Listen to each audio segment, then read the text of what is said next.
शेततळ्यात पडलेली महिला वाचली, मात्र वाचविण्यासाठी गेलेल्या दोघांचा दुर्दैवी मृत्यू.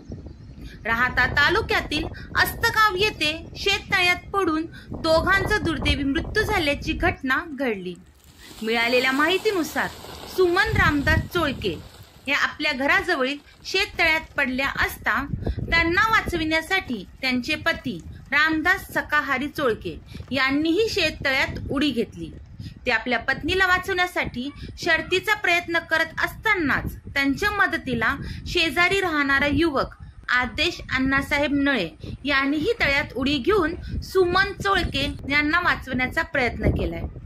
यावेळी दोघांनी केलेल्या शर्थीच्या प्रयत्नानंतर सुमन चोळके यांना तळ्यातून बाहेर काढण्यात यश आले.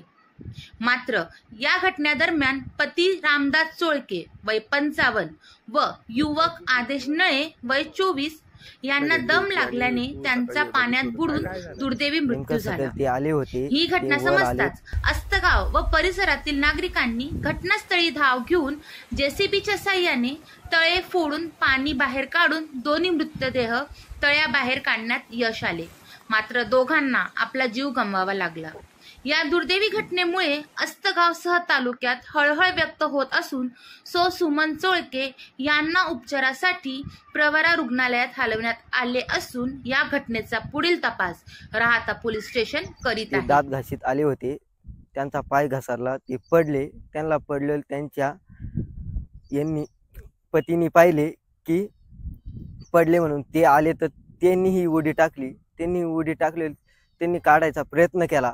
त्यानंतर शेजारचा मुलगाही आला, त्यानेही प्रयत्न केला काढायचा. दोघांनी त्यांना वर काढले, पण त्या दोघांचा दम छाटला व ते दोघे खालीच गेले.